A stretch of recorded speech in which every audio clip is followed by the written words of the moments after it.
अस्सलाम वालेकुम प्यारे बच्चों। उम्मीद है कि आप सब खैरियत से होंगे। वीडियो स्टार्ट करने से पहले मैं चाहूँगी कि आप लोग मेरे चैनल को सब्सक्राइब कीजिए, मेरी वीडियो को लाइक कीजिए, अपने दोस्तों के साथ शेयर कीजिए और मुझे कमेंट में ज़रूर बताइएगा कि आपको ये वीडियो कैसी लगी।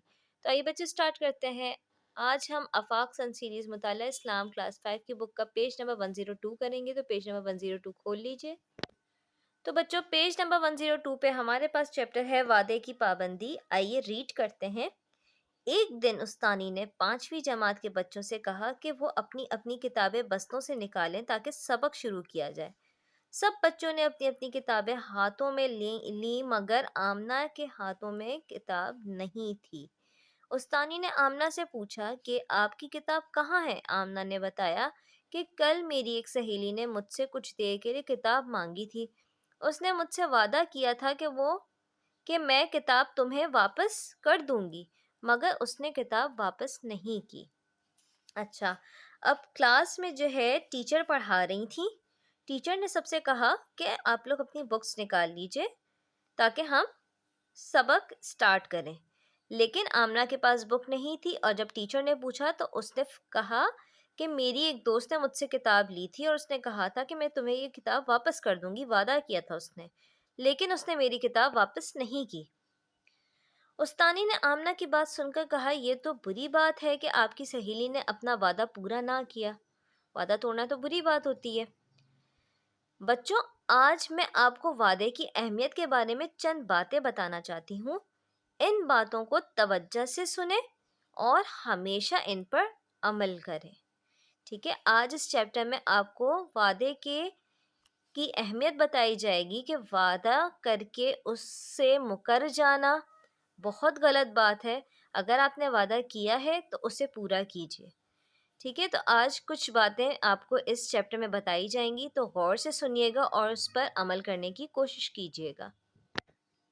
वादे की पाबंदी का मफहूम। जब आप किसी के साथ कोई बात तय कर लेते हैं या किसी को कोई चीज़ देने का इकरार कर लेते हैं तो गोया आपने उससे वादा कर लिया। ठीक है, अगर आपने किसी को कुछ देने का कहा या आपने उससे आपकी उससे जो है ये बात तय हो गई कि आप उसको कोई चीज़ दे रहे हैं, तो ये आपने उससे वादा कर लिया। पाबंदी वादा की ज़रूरत और अहमियत। हर इंसान अपनी ज़रूरियात के लिए दूसरे इंसान का मोहताज है। मसलन तालीम हासिल करना आपकी ज़रूरत है। आप इस ज़रूरत के लिए स्कूल और मदरसा में जाते हैं। लोग आपस में एक दूसरे से लेन देन और कारोबार करते हैं, एक दूसरे के पास अमानतें रखवाते हैं। यानी कि हर इंसान एक दूसरे का मोहताज है।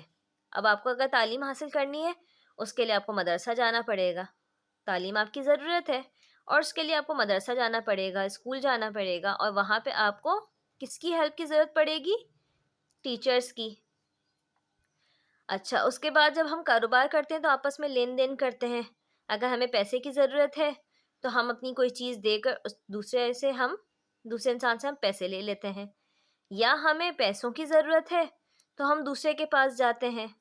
ठीक है? इस तरह से जो है हम दूसरों के पास अपनी अमानतें रखवा के भी पैसे ले रहे होते हैं। ये सारे काम उस वक़्त दुरुस्त तरीके से अंजाम पा सकते हैं जब लोग अपनी कही हुई बातों को पूरा करें और जो बात मुँह से कहें उसके मुताबिक अमल भी करें। यानी कि अगर आपने उसको कहा कि ये मैं तुम्हारे पास अमानत रखवा के जा रहा हूँ, मुझे 1 लाख रुपए की ज़रूरत है और मैं तुम्हें 2 दिन बाद ये पैसे लौटाकर और अपनी अमानत ले जाऊँगा। लेकिन अगर आप 2 दिन के बाद उसको 1 लाख रुपए नहीं लाके वापस कर रहे हैं, यानी आप अपने वादे से, अपनी बात से मुकर गए, तो ये बहुत बुरी बात है। हमारा रब इस बात को पसंद करता है कि हम अपने वादों को पूरा करें। कुरान मजीद में अल्लाह ताला ने अपने बंदों को वादा पूरा करने के बारे में बार-बार ताकीद की है। अल्लाह ताला का इरशाद है, तर्जुमा, और वादे को पूरा करो, बेशक वादे के बारे में क़यामत के दिन पूछा जाएगा। सूरे बनी इसराइल की आयत नंबर 34 में अल्लाह ताला ने फरमाया है कि अगर आप वादा करते हो तो उस वादे को पूरा करो, क्योंकि वादा वो चीज़ है जिसके बारे में आपसे क़यामत के दिन पूछा जाएगा। आपको उसका जवाब देना होगा। वादा पूरा करना ईमान वालों की ख़ास सिफ़त है। अल्लाह ताला फरमाते हैं, اور جب وہ وعدہ کرتے ہیں تو اپنے وعدوں کو پورا کرتے ہیں.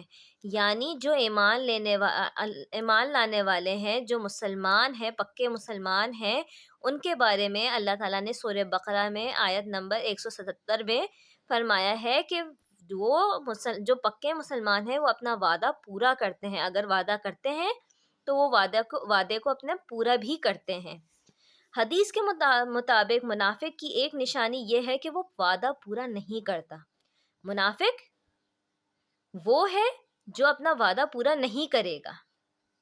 جو شخص اپنے وعدوں کا خیال نہیں رکھتا، فرمان نبوی کے مطابق وہ دین سے محروم ہوتا ہے، وہ مسلمان کہلانے کے لائق پھر نہیں ہے. آپ صلی اللہ علیہ وآلہ وسلم نے فرمایا، ترجمہ، اور جو شخص وعدے کی پابندی نہیں کرتا اس کا کوئی دین نہیں ہے. جو اپنے وعدے کو پورا نہیں کرتا اس کا کوئی دین اور ایمان نہیں ہے. اس کا مطلب یہ ہے کہ وعدوں کو توڑنے والا سچا مسلمان نہیں ہو سکتا. ایسے شخص کا ایمان مکمل نہیں ہوتا. وعدے کی پابندی اسوہ حسنہ کی روشنی میں پیارے نبی صلی اللہ علیہ وآلہ وسلم کی سیرت اعلیٰ اخلاق کا بہترین نمونہ ہے. رسول اللہ صلی اللہ علیہ وآلہ وسلم کی جو سیرت ہے وہ اعلیٰ اخلاق کا بہترین نمونہ ہے. یعنی کہ آپ ان کے اگر کہنے پہ ان کے مطابق رسول صلی اللہ علیہ وآلہ وسلم کے جس طرح انہوں نے زندگی گزاری، اگر آپ اس کے مطابق چلیں گے تو آپ کو آگے کامیابی ہی حاصل ہونی ہے. آپ صلی اللہ علیہ وآلہ وسلم نے زندگی بھر کبھی وعدے کی خلاف ورزی نہیں کی.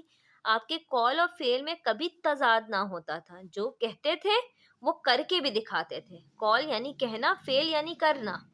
ٹھیک ہے، قول اور فعل کسی میں بھی تضاد نہیں ہوتا تھا. اگر جو بات وہ کہتے تھے وہ کر کے بھی دکھاتے تھے. آپ جو کہتے وہ کرتے بھی تھے. جنگ بدر کے موقع پر ایک صحابی حذیفہ بن یمان رضی اللہ تعالی عنہ دشمن کے قابو میں آ گئے. کفار نے ان کو اس وعدے پر چھوڑا کہ وہ جنگ میں حصہ نہیں لیں گے. حضرت حذیفہ رضی اللہ تعالی عنہ خدمت نبوی میں پہنچے اور کافروں کے ساتھ کیے گئے وعدے کا ذکر کیا. آپ صلی اللہ علیہ وآلہ وسلم نے انہیں جنگ میں حصہ لینے سے روک دیا اور وعدے کی پاسداری کا حکم دیا. جنگ بدر میں ایک صحابی تھے حذیفہ. انہوں نے کیا کیا؟ انہوں نے جب وہ کفار کے قبضے میں آ گئے تو انہیں جو ہے کفار نے یہ ان سے وعدہ لیا کہ آپ جو ہے اس شرط پہ ہم آپ کو چھوڑیں گے کہ آپ اس جنگ میں حصہ نہیں لیں گے. تو حضرت حذیفہ نے یہ وعدہ کیا تھا کہ ٹھیک ہے آپ مجھے چھوڑ دیں، میں اس جنگ میں حصہ نہیں لوں گا. پھر وہ انہیں کفار نے چھوڑ دیا. پھر وہ گئے حضور صلی اللہ علیہ وآلہ وسلم کے پاس اور جا کے انہیں بتایا کہ میں نے کفار سے یہ وعدہ کیا ہے، اب میں کیا کروں؟ تو رسول اللہ صلی اللہ علیہ وآلہ وسلم نے انہیں فرمایا کہ تم اس جنگ میں حصہ نہیں لو گے کیونکہ تم نے وعدہ کیا ہے، اب اپنے وعدے کو نبھاؤ. اس وقت اسلامی فوج کی تعداد بہت کم تھی. جنگ بدر میں اس مسلمانوں کی تعداد آلریڈی بہت کم تھی، 313 کے قریب تھی، اور جنگ کے لیے زیادہ سے زیادہ مجاہدین کی ضرورت تھی. مگر آپ صلی اللہ علیہ وآلہ وسلم نے نہایت مشکل حالات کے باوجود وعدے کی پاسداری کا پورا خیال رکھا. اللہ تعالیٰ نے اس غزوے میں آپ صلی اللہ علیہ وآلہ وسلم کو زبردست فتح سے نوازا. اتنے کم مجاہدین ہونے کے باوجود اس جنگ میں آپ صلی اللہ علیہ وآلہ وسلم کو کامیابی حاصل ہوئی تھی. وعدے کے خلاف ورزی کے نقصانات. جو شخص وعدہ پورا نہیں کرتا لوگ اسے جھوٹا سمجھتے ہیں. لازمی سی بات ہے، جو انسان اپنے وعدے کو پورا نہیں کرے گا یعنی وہ جھوٹا ہے، منافق ہے. ایسے شخص پر اللہ تعالیٰ کی لعنت ہوتی ہے اور آخرت میں ایسے لوگ خسارے میں ہوں گے، نقصان ہی اٹھائیں گے. وعدہ خلافی کرنے والے سے نہ اللہ تعالیٰ خوش ہوتے ہیں اور نہ ہی لوگ خوش رہتے ہیں. اچھا، اب جان لیتے ہیں وعدے کی اقسام کیا ہے. وعدے کی 2 اقسام بہت اہم ہیں. ایک وعدہ اللہ تعالیٰ اور اس کے بندوں کے درمیان ہے. اس وعدے کو پورا کرنا ہر انسان کا اولین فرض ہے. اس وعدے کا مطلب ہے کہ انسان اللہ تعالیٰ کے سوا کسی اور کی عبادت نہ کرے. دوسرا وعدے کی دوسری قسم وہ ہے جو انسان ایک دوسرے سے کرتے ہیں. इन वादों में रोज़मर्रा के छोटे-छोटे वादे में भी शामिल हैं और हुकूमतों और इदारों के दरमियान मुआहदे भी इसमें शामिल हैं। आखिर में उस तानी ने बच्चों से ये वादा लिया कि वो कभी वादा खिलाफी नहीं करेंगे और हमेशा सच बोलेंगे, कभी झूठा वादा नहीं करेंगे। सब बच्चों ने हाथ उठाकर हाँ में जवाब दिया। सही है बच्चों, तो आपको यकीनन ये चैप्टर समझ में आया होगा। वादा वादे के जो है अगर आप खिलाफ वर्जी करेंगे तो उसके क्या नुकसानात हैं और उसकी क्या अहमियत है, क्या ज़रूरियात कहाँ-कहाँ किस तरह से जो है आप वादा करते हैं तो उसको किस तरह आपने पूरा करना है। ये तमाम चीज़ें आपको समझ में आई होंगी। अगर समझ में आई हैं तो ज़रूर मेरी वीडियो को लाइक कीजिएगा, अपने दोस्तों के साथ शेयर कीजिएगा और मुझे कमेंट में ज़रूर बताइएगा कि आपको ये वीडियो कैसी लगी और जाते-जाते मेरे चैनल को ज़रूर सब्सक्राइब कीजिएगा। अल्लाह हाफ़िज़।